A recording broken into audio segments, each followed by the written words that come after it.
Yo, what's up, everyone? It's your boy Jacko. It's the GOAT. You either know or you don't. Thank you guys for tuning into this video. I just wanted to make it super clear. From what I was saying last video, I didn't hit my 3.5k subscriber mark, and I was saying that it's not necessarily goodbye. I'm not going to stop uploading on this channel altogether, but like I said, number one, they may become less frequent because I am trying to start like a music and podcast channel. But I did have some other ideas that I still wanted to do. Like my friend wants to read over a Black Clover, and he's super into a lot of the stuff that we've gone over on this channel, mostly like demonology and just religion and different aspects of philosophy. So I thought it'd be really interesting to have him do a read through with me, and we might go live sometimes, or I'm planning on reopening the Jacko's Facebook page so we can actually like put the content on there without getting flagged and all that stuff. So like I said, it's not going to be goodbye, but this is definitely not going to be in the forefront of what I'm doing with my YouTube time here. Nothing against anyone. I just didn't hit my goal, and that was it. So like I said, not goodbye, but do expect maybe some production value to go down, and again, less frequent uploads. So yeah, anyway, let's get into this. Again, it's going to be kind of low quality, and I don't know what's going on, but lately, if I have a thread that goes over maybe 6 like tweet spaces, whatever you want to call it, I don't know, but like 6 pages, then it just never uploads, and I'm not sure why that happens. But maybe I gotta be a Karen and like hit up Twitter Jack and see what's going on. But yeah, this was originally supposed to be a thread, so I'm really just gonna read off what I wrote, maybe add some things here and there, but I think I pretty much got my ideas down here. So let's just get into it. Something I've been looking at lately is the importance of iron in mythology. Iron has had some importance as far as dealing with occult things. Most notably, iron is said to ward off, contain, and harm fairies, ghosts, and other spirits. But then there's a mythology of what's called sky iron. And sky iron is mined from a meteorite. So this was said to be a supreme substance that was already tempered by celestial gods. This was used to represent weapons gods use that are said to have the properties of diamond. In the former category of iron that harms fairies, ghosts, and other spirits, the iron is often referred to as cold iron. And I point this out because Asta, of course, uses swords, and there has to be some kind of structural importance to what they are and how they function. Surely enough, we have had no iron mages that I can recall in this series. It may be that iron has similar importance in Black Clover as it does in mythology and the occult. So iron is abundant in stars, and of course is abundant on Earth, and also, as I mentioned before, meteors. When looking this up, I found it funny how Asta refers to the power flowing through him as a cold lake when unleashing his devil form for the first time against Ladros. Then in that same fight, he comes up with a technique that tracks high concentrations of magic, and he named it Black Meteorite. This kind of furthers the connection to the thought of cold iron, but I didn't add the part where I said he tracks high concentrations of magic for nothing. Iron plays a part in what animals use as an internal compass to track the geometric field of the Earth. Iron has also been referred to as the blood and core of the gods. It's also a good portion of our blood as well. That's why blood tastes irony. So let's think back to the Witch Queen. She removed the limiters on Asta for him to be able to bring out more potential in his fight against Ladros. And this fits my previous theory of her giving Mars ichor fluid to give to the Diamond King, possibly because he's an automaton. If you haven't watched that video, it's the one I did just before this. So definitely hit that up. Ichor fluid is also directly stated to be the blood of the gods. And high concentrations of iron can be found toward the core of a celestial body, more namely and more relevantly, the Earth.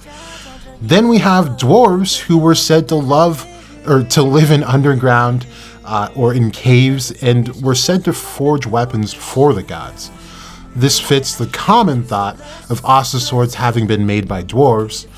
And so lastly, yesterday, this is why I say follow me on Twitter. Twitter is like a very heavy supplement to what I discuss on this channel, and sometimes they're just like one-off little banger theories, if you will, that I just leave on there. So that's why I say just follow both. You don't have to actually press the button to say follow both, but like, you know, type in my name every now and again and you'll see like the new thread on whatever is going through my head that day. So yesterday I had made a thread about how Asta fits into what's called the Iron Age of Man per Hesiod's discretion. This is the age when gods abandon humans altogether.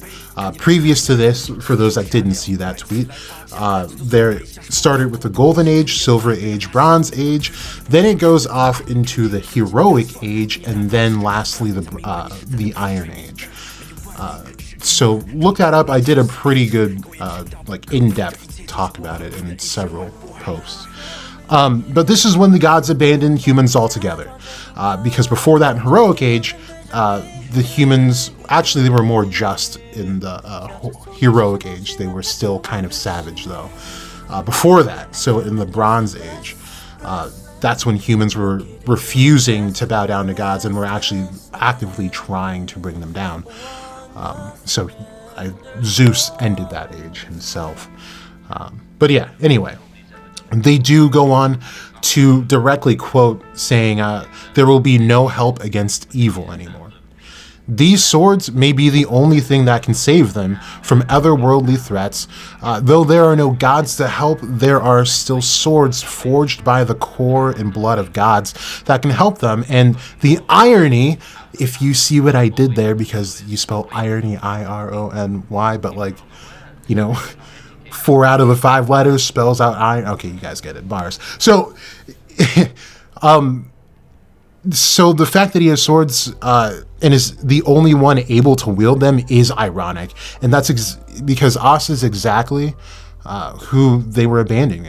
And this is the ultimate thing, being that humans, though lacking in outright power, are a superior race in their own right. Not saying that humans rank above every god out there or anything like that, but in their own right, they have secured their spot in this celestial working of beings, where in almost any religion and philosophy, there's always some type of fight and struggle for power.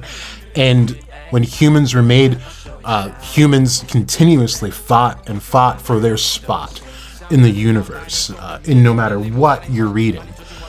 So that's what I mean. And I'm not saying, of course, we don't make other worlds, we don't push mountains, we, you know, nothing like that.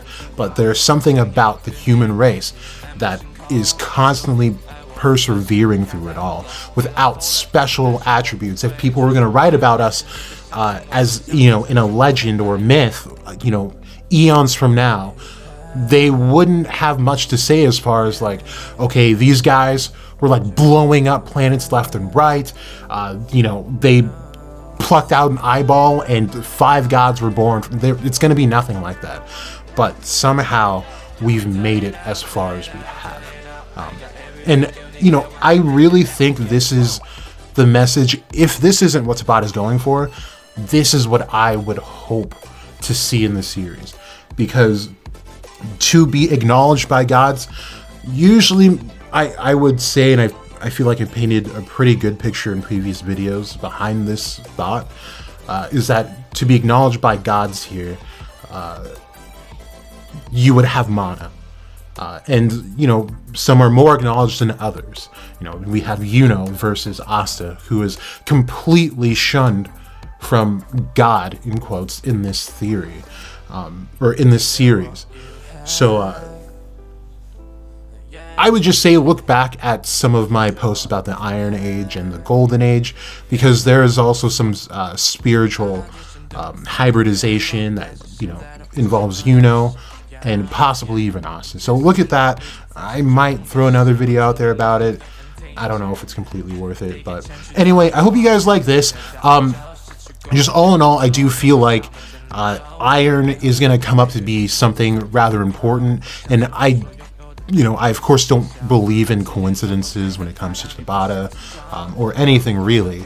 So, we have that move, Black Meteorite, and they mine iron from meteors to make weapons that gods would use in the physical realm. So it just all kind of fits together really, really well. And I would be very happy to see, number one, dwarves, and then two, have them point out that iron is what makes these swords so great, plus some other added elements, of course, right? Because they don't all just function the same. They have different attributes to them, ways you can utilize special attributes about them. So anyway, that's the thought. Thank you guys for tuning in. I'll see you guys whenever I drop the next video, which should be pretty soon because I got some things that I meant to put out for a while. So definitely not going anywhere right this second. But thank you again. You guys stay safe, stay out the way. This has been Jack Host to Go. You either know or you don't.